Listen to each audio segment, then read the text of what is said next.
প্রিয় দর্শক, যুক্তরাষ্ট্রের নিউ ইয়র্ক থেকে চ্যানেল আই স্টুডিওতে আমন্ত্রণ জানাচ্ছি আমি সানজিদা হিয়া। আমাদের নিয়মিত আয়োজন প্রবাসের কথায়। আজ আমরা কথা বলবো যুক্তরাষ্ট্রের নিউ ইয়র্কে গ্যালাক্সি মিডিয়ার স্বত্বাধিকারী বিজনেস সংস্থা USBC-CI এর পরিচালক বদরুদ্দোজা সাগরের সাথে। আপনাকে স্বাগত আমাদের স্টুডিওতে। কেমন আছেন?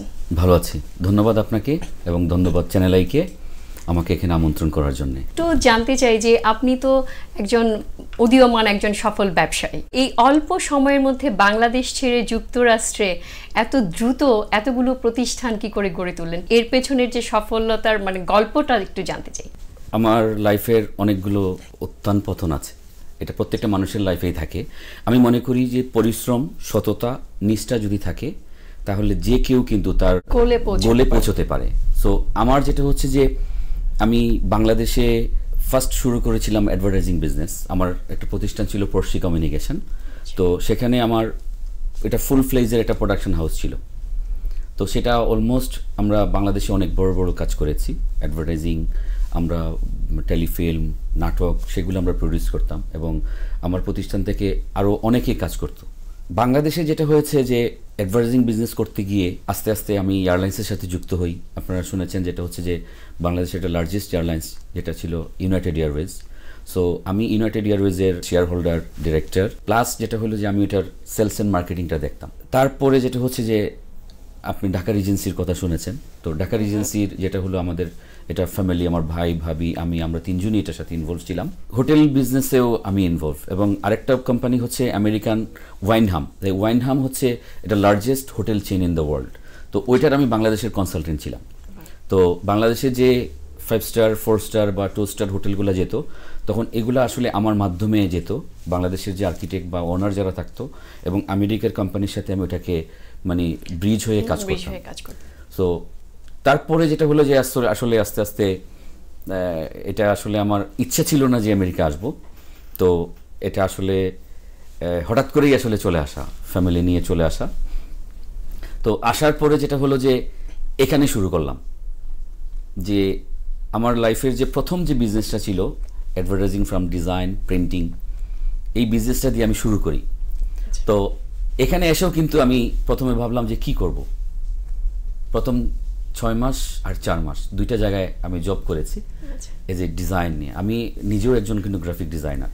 পরে দেখলাম যে না, আসলে তো রক্তের মধ্যে তো আসলে এন্টারপ্রেনারশিপ ঘুরে, কিভাবে আসলে ইনোভেশন, কিভাবে চিন্তা করা, কিভাবে ক্রিয়েটিভ কিছু করা এবং নিজের জন্য কাজ করা, যে নিজের হয়ে কাজ করা এবং আমি অফুরন্ত টাইম দিতে পারবো এবং যে কাউকে হেল্প করতে পারবো। চাকরি করলে কিন্তু সেটা সম্ভব না। তো নিজের ফ্রিডম নিয়ে কাজ করা। তো এটা 2021 সালের অক্টোবরের 31 তারিখে আমি আমার যেটা হলো I hope design and printing, যেটা জামাইকাতে আমি শুরু করি প্রিন্টিং ডিজাইন নিয়ে। তো আল্লাহর রহমতে এটা 3 বছর পার হইল। তো এখন যেটা হচ্ছে যে মোটামুটি নিউ ইয়র্কের অনেকের সাথে আমি কাজ করি। খুব অল্প সময়ে আপনি খুব সাকসেস। সো আমার একটা প্রায়োরিটি থাকে সবসময় কোয়ালিটিটা যদি মেনটেন হয়, যে কোনো কাজে, যে কোনো মানুষ যদি কোয়ালিটিটা মেনটেন করতে পারে, টাইমিংটা মেনটেন করতে পারে, সততার সাথে কাজ করতে পারে, তাহলে তাকে কেউ আটকায় রাখতে পারবে না। এখানে এত কিছু করে তারপর বাংলাদেশের এগুলো কি করে মেনটেন করেন যদি একটু বলেন। আসলে এটা অনেক টাফ। আমি লাস্ট 15-20 বছর যদি আমি বলি, আমি অন অ্যান এভারেজে 3 to 4 আওয়ার্স ঘুমাই। ধরেন যে এখানে যে টাইমটা রাত্রে ধরেন 11টা 12টা 1টার আগে বাসায় যাওয়া হয় না, কারণ আমরা যারা আসলে কমিউনিটিতে ইনভলভ থাকি, বিভিন্ন কালচারাল সংগঠন বলেন, বিভিন্ন বিজনেস সংগঠন, একটু কিছু মেনটেন করে যখন বাসায় যাই, গিয়ে তখন কিন্তু বাংলাদেশের অফিস টাইম হয়। আমি কিন্তু ভোর 5টা পর্যন্ত কিন্তু বাংলাদেশের অফিস, তাদের সাথে আমি অনলাইনে থাকি। যে আমার ওখানে একটা বড় টিম কাজ করে, যেটা হচ্ছে যে আমার টেকনোলজি বিজনেসও আছে, যেমন ওয়েবসাইট ডিজাইন, অ্যাপস ডেভেলপমেন্ট এবং কিউআর কোড, এই যে বিজনেসগুলো, এগুলো আমার টিম কাজ করে, তাদের সাথে আমি কাজ করি। আর রিসেন্টলি যেটা হয়েছে যে বাংলাদেশের যে এই পলিটিক্যাল সিচুয়েশনের আগে আমি নতুন যেটা আমার গ্যালাক্সির বাংলাদেশ পার্ট আমি স্টার্ট করেছি। তো সেখানে যেটা হলো আমার 8 থেকে 10 জন লোক কাজ করে। এখানে 2টো রেকর্ডিং স্টুডিও আছে, আপনার ডাবিং সহ। আমাদের ওখানে আইটির সেট আপ আছে। আমাদের এডিটিং প্যানেল আছে, সবসময় কাজ করে। তো আমি এখান থেকেই তাদের সাথে আসলে অনলাইনেই পরামর্শ দেই বা কারেকশন, ডিজাইন সবকিছু নিয়ে ইন্টারাপ্ট কন্টিনিউয়াস। এটা আমার প্রতিদিনের রুটিন।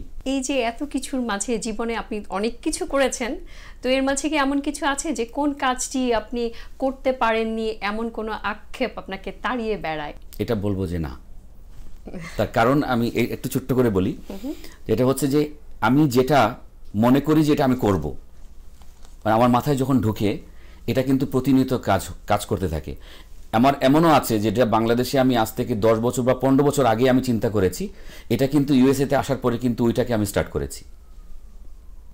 তো যে কোনো কিছু যদি কোনো মানুষ চিন্তা করে, এটা যদি তার ভিতরে লালন করে, কোনো না কোনো দিন কিন্তু সে সেটাকে অফকোর্স মানে সাকসেসের পর্যায়ে নিয়ে যেতে পারবে। আপনি তো বাংলাদেশেও কর্মজীবন ছিল আপনার, এখানেও তো দুই দেশের কর্মজীবনের মধ্যে আপনি কোনো পার্থক্য খুঁজে পান কি? সে লাইক আমেরিকা, এটা হচ্ছে যে সারা পৃথিবীর মানুষের একটা ড্রিম কান্ট্রি।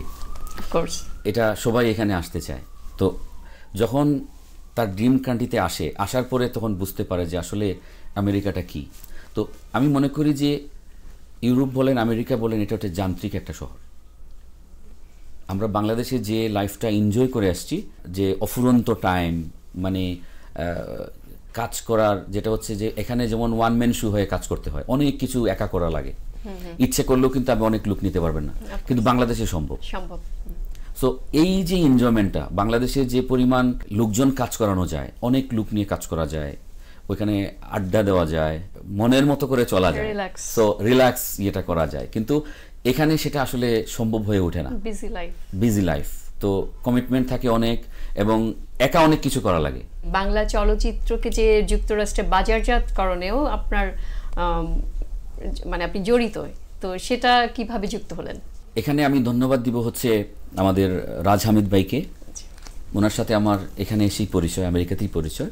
যখন উনি আমাকে বলল যে আমি বাংলাদেশের ফিল্ম নিয়ে কাজ করি, তো প্রথমে উনি আমার কাছে এসেছিল আলটিমেটলি ডিজাইন করার জন্য। তো আমি তো আলটিমেটলি তো এই মিডিয়ারই লোক, মিডিয়া যেহেতু এই কালচার জিনিসটা আমার মধ্যে আছে, তো আসার পরে তখন আমার খুব ভালো লাগলো। তখন ওনার ডিজাইন এবং মার্কেটিং নিয়ে আমি কাজ করি। পরে যেটা হলো যে রাজ হামিদ ভাইয়ের সাথে বললাম যে আমরা একসাথে কাজ করি। তখন ওনার যত মুভি বাংলাদেশ থেকে আসে, এগুলো ডিজাইন বলেন, আপনার প্রমোশন বলেন, সব কিছুই এটা একসাথে কাজ করি। তো আমি মনে করি যেটা হচ্ছে যে এই একটা মাত্র লোক, যেটা হচ্ছে যে বাংলাদেশে থেকে 48টা মুভি উনি এনেছেন, এবং এই যে আমেরিকাতে আজকে আমরা যে হলে বাংলাদেশি লোকজন যে বাংলা মুভি দেখতে পারতেছে, এটার জন্য আসলে ওনাকে অনেক ধন্যবাদ দেওয়া উচিত। এবং আমি মনে করি যে এই ধরনের কাজ আরও হওয়া উচিত, এই মার্কেটটাকে আরও গ্রো করা উচিত। তো এখন যেটা হচ্ছে যে বাংলাদেশে যে ফিল্মগুলো হচ্ছে, এখন কিন্তু মানুষ কিন্তু এই ইন্টারন্যাশনাল যে রিলিজটা মাথায় নিয়ে কিন্তু মুভিটা করে, সেই কোয়ালিটি নিয়ে করে। তো এটার একটা বিশাল একটা মার্কেট তৈরি হয়েছে। খুব স্বল্প সময়, আমরা জানি মাত্র কিছুদিন আপনি এসছেন, তার মাঝে আপনি অনেক কিছু করেছেন এবং সাকসেস। তো আগামী দিনগুলোতে এমন কি আরো কিছু কাজ নতুন করে আপনার প্ল্যান আছে করার? যেটা হচ্ছে যে আপনি গ্যালাক্সি মিডিয়ার কথা বললেন, তো গ্যালাক্সি মিডিয়া থেকে আলটিমেটলি আমি গত বছর শুরু করেছি, যেটা হলো যে এই পর্যন্ত আমি 4টা ইভেন্ট করেছি। প্রথম ইভেন্টটা ছিল আমার মিতালি মুখার্জির, তারপরেরটা ছিল ইমরান কণা, তারপরেরটা হলো সোলসের, এবং এই বছর করেছি হলো আপনার আর্টসেল এবং ওয়ারফেজের। আমি বলবো যেটা ব্লকবাস্টার হিট একটা ইভেন্ট হয়েছে, যেখানে এত দর্শক, মানে এটা সবাই এখন পর্যন্ত আমাকে বলে যে, এবং এটা টেলিস সেন্টারে হয়েছে, যে ভেন্যুটা হচ্ছে যে এই প্রথম কোনো বাঙালি মানে এত সুন্দর একটা ভেন্যু, যে ভেন্যুর rent is a huge. So আমি চাই যেটা হচ্ছে যে কোয়ালিটি ইভেন্ট হোক, এবং আমি সবসময় এটাই চেষ্টা করছি যে যেটাই করব কোয়ালিটি ইভেন্ট করব, এবং যেন মানুষ এসে বলতে পারে যে না, আমি একটা সুন্দর একটা ইভেন্ট এসে উপভোগ করেছি। আগামী দিনগুলোতে এমন কিছু কাজ কি আমরা দেখতে পাবো আপনার, যে আপনি আমাদের জন্য আরো কিছু এমন কিছু দর্শকদের জন্য নিয়ে এসেছেন যারা উপভোগ্য, এমন কিছু কি আছে সামনে? অবশ্যই আছে। তো এটা নিয়ে আমরা পরিকল্পনা করছি নেক্সট ইয়ারের জন্য, যে বড় কিছু করা। তো আমার প্ল্যান আছে যে ইন্ডিয়ান কোনো রেনাউন্ড কোনো সিঙ্গারকে নিয়ে আমরা একটা ইভেন্ট করব। তো এই প্ল্যানিংগুলো আছে, আমরা এগুলো নিয়ে কন্টিনিউয়াস কাজ করছি এবং বাংলাদেশি শিল্পীদেরকে নিয়েও এখন আমরা তাদের সাথে কথা বলছি এবং তাদের বায়োডাটা নিচ্ছি এবং তাদের সাথে কথা বলছি এবং আমাদের এখানে যারা স্পন্সর আছেন এবং যারা গেস্ট আছে সবারই কিন্তু আমরা মতামত নিচ্ছি যে কাকে আনলে ভালো হয় এবং আনলে যেটা হচ্ছে যে আমরা দর্শক এসে ভালো কিছু পাবে, তো সেটা নিয়ে আমরা কাজ করছি। আর রিসেন্টলি তো আপনাদের বোধহয় একটা প্রোগ্রাম হয়ে গেল 23rd-এ, সেটা সম্পর্কে যেটা হচ্ছে আমাদের এটা আমাদের প্রতি বছর যেটা আমরা রেগুলার ইভেন্ট আমাদের ইউএসবিসিসিআই থেকে ইউএসবিসিসিআই বিজনেস এক্সপো যেটা আমরা প্রতি বছর করে থাকি, এটা এই বছর আমাদের 4th ইভেন্ট হলো এটা। তো এখানে যেটা হচ্ছে যে এটা অনেক সুন্দর ইভেন্ট হয়েছে। সো যারা আমাদের ইভেন্টে এসেছেন সবাইকে অনেক ধন্যবাদ এবং আগামী বছর আমরা আরও ভালোভাবে এই ইভেন্টটাকে আমরা করতে পারবো এবং আপনাদেরকে তখন আমরা ইনভাইট করব যেন এসে আমাদের ইভেন্টটা দেখে যেতে। থ্যাংক ইউ সেজন্য।